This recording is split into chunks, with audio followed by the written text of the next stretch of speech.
So this is the bass I bought myself, and as you can see, when it's turned up, one of these pegs snapped. I've got some new pegs which I'm going to replace. I'm also going to oil the fretboard. Bought some new strings, these funkmaster, the stainless steel roundwound, which apparently is a lot better for slap bass, so I've got them to go on. Cut it, stand back a bit I think. Oh, I'm going to, not too bad. That was the way to go with that. That's all nice and loose now. Right, so some little screws in the back here. I've got a little screwdriver, which, haha, fits. Head seems to have gone on that one. Well, that head on that is completely round for some reason, as if someone's had it off in the past. Trying to grab it somehow. See if it's, I think it's coming. Pushing down really, really hard, trying what little bit of grip there is there. Never go, so I can just grab it on with them a little bit as well. With them, I'm just doing it a little bit.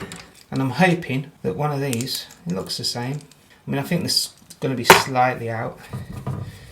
I've got some new ones of these, so I could pull that out and put the new ones on. In all fairness, I think I would like to keep the original, even though they do look the same, because these are more tarnished. And I mean, my main thing is that it works.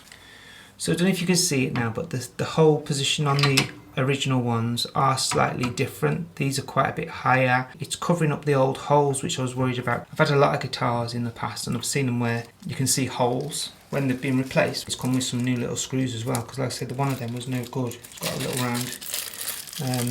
Like I said, I'm going to keep... Oh God, they're everywhere! And these were about £16. Okay, now I'm hoping to keep that nice and sort of straight and get the little screws in there. You can just see the hole on that one, so I've got nothing to... I could do a little bit of wood or something, stick in them, fill up the holes that are there. My eyes are shot, man. It's the trouble, it's gone in that hole, hasn't it? So what's happened is I've tried to make a new hole. The screw has gone for the original hole. If it goes in the original hole, then it's going to go on at a funny angle, which I really don't want. What I really do with doing is finding something to fill these holes up with. So what I've done, I've gone in the garden and got some little twiggy bits, and I'm hoping I can use them now to put in these little holes. That's a bit thin. I can find a thicker bit.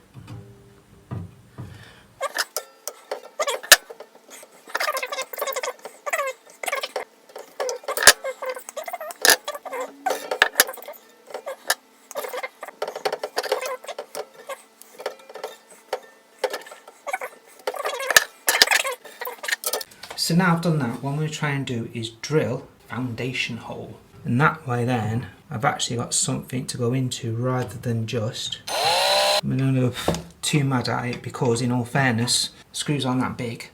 And I might, rather than using the screwdriver, use this little screwdriver so it'll be a bit more gentle at it when I go in. I think if we can get one in and get it in the right position, the others hopefully won't move it too much. So like now I've got it started. I'm going to use, but I'm only going to try and do it lightly. So flip him over. Right, now we've got a tuning peg here, the new one, and we could keep the others original, I suppose. Fortunately, you can't see the holes. Right, I need to do the same again now on the other holes. These are right on the old holes, so now they're maturing. I'm hoping it's going to keep it firmer and not twist. So I have a little hole to start it off with. And with that one, with the drill, I kind of started off away from the hole, because I think if I went straight down, it might have slipped straight back into the hole. So I kind of sort of went away and then sort of straightened it up. Now I've done it, even though I bought the other four or the 3 heads, I might just leave it as it is, because these are original. And the main thing is I want the bass to work. And a lot of times people adjust guitars. As they come stock is sometimes best. It works. I do prefer these. I did try and get one of these, look online, but I couldn't find an original one, so I went with these ones. I'm just going to give it a clean, and what I'm going to do as well, I've got this lemon oil for the fretboard, and I put them on my guitar. I don't use them that often, or I don't use this that often, but I do. So like while it's off now, personally I just put a bit on the cloth, which is like a conditioner for your fretboard, and it smells really nice. I don't know if you can see the thickness of these strings that we're on. These are extremely light. Now I've got arthritis in my hands, so I really struggle now to play the guitar, which is why I wear gloves all the time. These are super thin. So I don't know if you can really see that, but the difference between these and that, especially like the thinner ones, they are really super thin.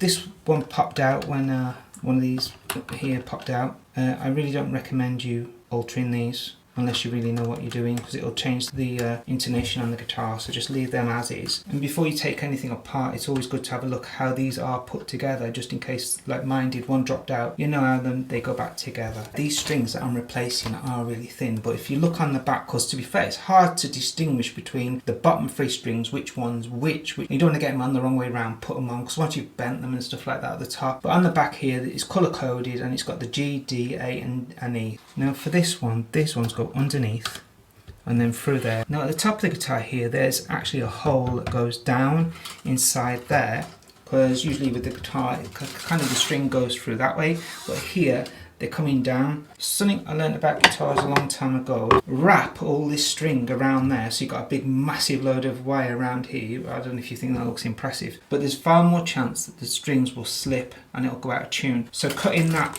shorter is actually better, so cut it short, put it through there, and then wrap a bit round here, so you haven't got like all this wrapped round.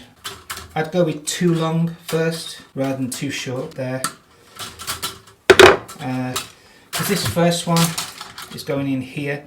Now I'd say that's still too long, so it's gone to the base of that, and then I'm going to bend it down. Now the string's going to wind that way, which is I'm going to cut off a bit more, maybe that much. So I'd rather go a little bit at a time and wreck the string. That's not too bad now, maybe just a tad bit more. I'm not going to go any less than that. You put it through the hole, and then I'm bending it down at like a right angle from the hole up and out, and then you're bending it, start it round this and then start to wind it, yeah? But this is another reason why you need to get the strings right, because if you cut this one up, you're never going to get it up to there. I'm thinking maybe there, cut there. And now it just needs tuning and it's going to be fine.